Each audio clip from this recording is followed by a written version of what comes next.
Today we will start our biology class for 11C and topic is locomotion and movement in human being. First of all, you know that the skeleton system have many functions. That's why we have to learn all these points. First, skeleton system help in protection of internal organ and support body system, your body, and help to provide leverage to the muscles to help to locomotion, and also help in production of blood cells, and also act as a storehouse of mineral and calcium. That's why they also help in growth and development of the body. Now we have to, this skeletal system consists of many bones and joint, and these bones form a joints, and this joint is formed at the point where two bones meet. But these joints are further divided into three parts, three types. First type is immovable joint, and second is partly movable joint, and third is freely movable joint. The immovable joint is also called fibrous joint, and partly movable joint is also called cartilaginous joint, and freely movable joint is called synovial joint. Now see these diagrams. First of all, this immovable joint. See, this is the skull, okay, and in the skull, these bones are joined with each other by these sutures, and this sutures is fused with each other with the help of white fibrous tissue. But this forms sutures, but there is no movement between these two bones. That's why this example, skull, bone of skull, or the teeth and the jawbone, these all comes in immovable joint. Now, partly movable joint. Example, these vertebrae or slightly movable joint. This vertebrae, you know this vertebrae. In previous classes, in A standard, you already know all about these joints. But I am giving you some revision. Now, this is a vertebral column. These are this first and second vertebrae are held together by this articulation, and this articulating bones, end to end articulation, are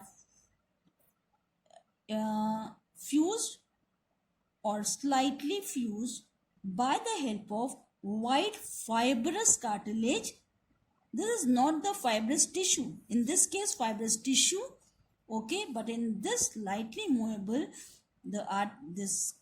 both of the two bones are articulated by fibrocartilage or a disc-like structure, and that's why it allows little movement.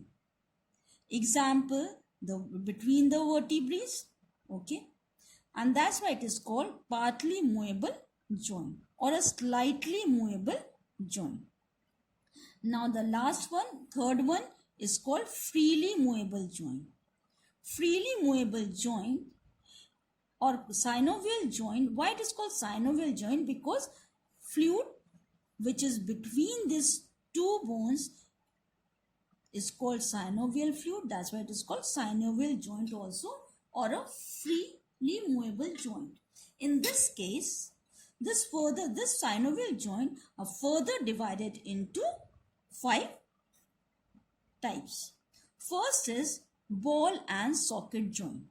You already know that ball and socket, when this humerus, you know that in hand humerus, first bone is called humerus, and this humerus is having a one head-like structure, this head-like structure, and this head fit into glenoid cavity of pectoral girdle.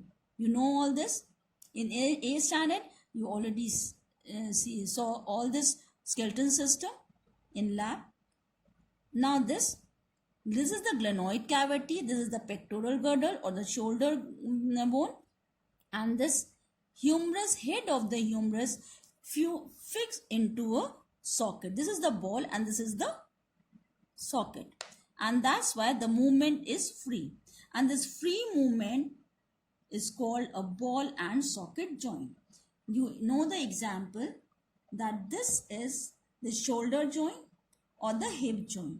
In hip joint, the bone is articulated in a acetabulum, but in this pectoral girdle, this is, or the shoulder bone, glenoid cavity is there. Now the second is hinge joint. Hinge joint means this is the hinge. Okay, if this bone is only in one direction, in ball and socket in all direction, but in hinge joint only one direction. Okay, same as a hinge of door, and move in a one direction.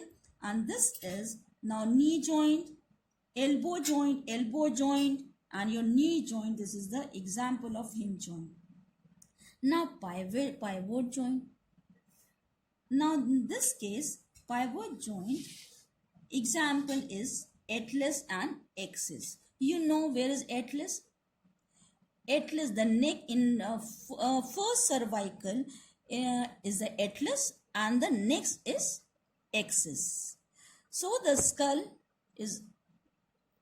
is holded by this atlas, and then this atlas is on the axis, and the atlas and axis. Okay, these two bones are held like this, and in this case only a rotation or in a one plane rotation allow the joint, this or joint allow only one rotation. Okay, and that's why this is called pivot joint. An example is atlas and between atlas and axis. Now the saddle joint. See, this is the saddle joint. Saddle joint, this is the example of, you know, carpal. This is the carpal, this is metacarpal, and this is phalanges. You know this already. In this saddle joint, this carpal and metacarpal, the joint between this carpal and metacarpal, this and the of the thumb, metacarpal of the thumb. Okay, this is called saddle. Saddle, you know, this is a saddle like structure or the cavity, okay, in which or the projection of one bone fit in this saddle or in this depression. Okay, and but it is imperfect of that of the ball and socket, but this like same to this ball and socket, but not perfect. Okay, this is called saddle joint. Example, the joint between carpal and metacarpal of thumb of your hand, this hand. Now the gliding joint. The gliding joint, see this carpals, you know, this is the carpal. This gliding, this is called gliding joint. Okay, this carpal area glide, this carpals glide on other carpal.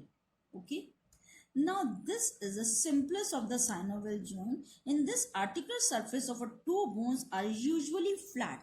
See, these bones are flat, no articulate, no depression, no head, nothing, but only a flat bone glide on another bone. Okay, and this is only move back and forth and side to side movement only. Okay, an example is joint between carpal and between the tarsals. Now the next, you have to first remember the what is joint. This comes in your long question. Okay, 3 or 5 marks question. What is joint, types of joint, and mainly you have to write examples of joint.